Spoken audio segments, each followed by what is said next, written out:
Senator Shaheen. Well, thank you. That is very informative. I don't know if either of you caught the piece this morning on one of the network morning shows about scams, but they were interviewing somebody who had worked on this issue for a number of years, who made the point that right now we've got 13 different agencies that have overlapping responsibilities to deal with scams, and there's nobody who is heading that effort up across those agencies. He was saying, you know, this is one of the, we need to treat this like combat, and so we need somebody in charge. How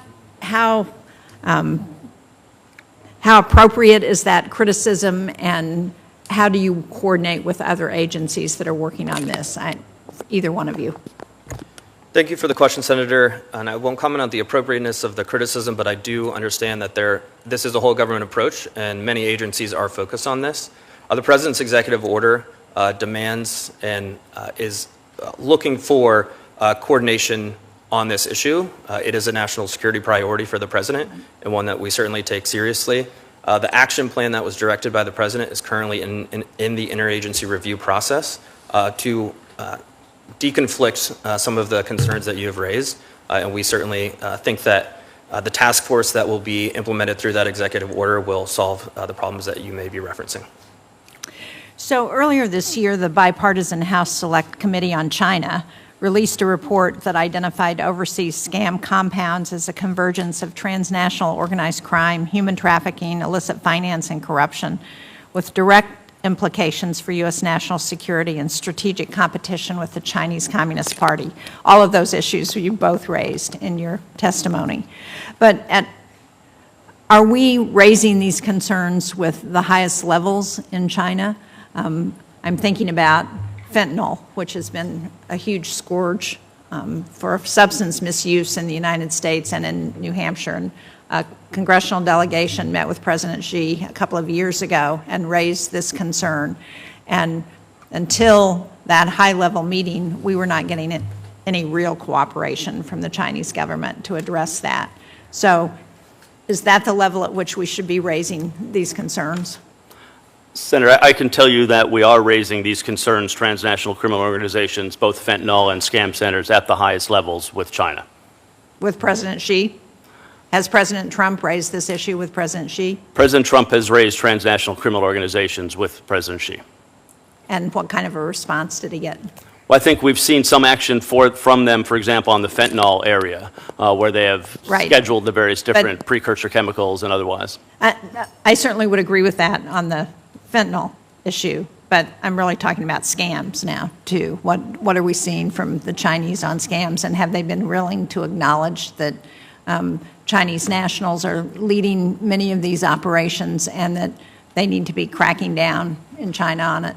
We have been seeing in the last 6 months, greater crackdown, by the Chinese in various different countries. So I think actually you've seen in Cambodia a lot of the, crackdowns over the last 6 months, which have actually been, to some degree very successful in decreasing the amount of scam compounds in Cambodia.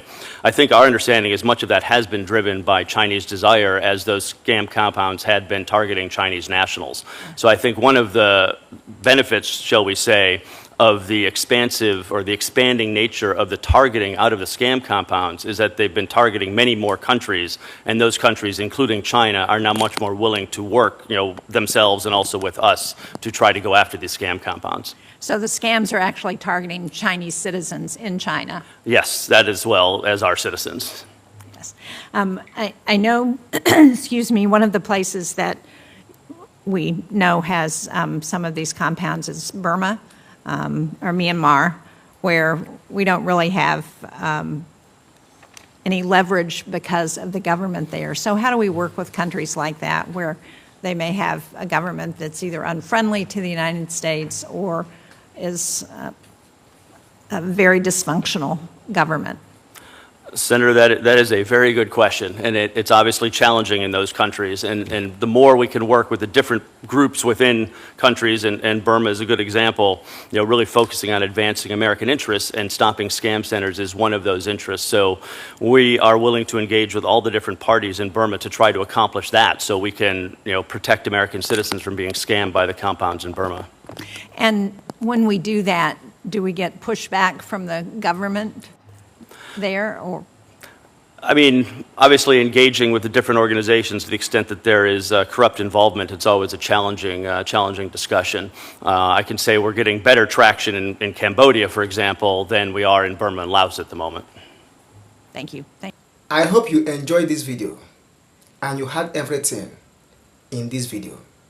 Please, for more news, update like this, follow me on this channel by subscribing. Turn on the bell so that anytime I publish the next video, YouTube will publish my video to you. See you in the next one, and bye.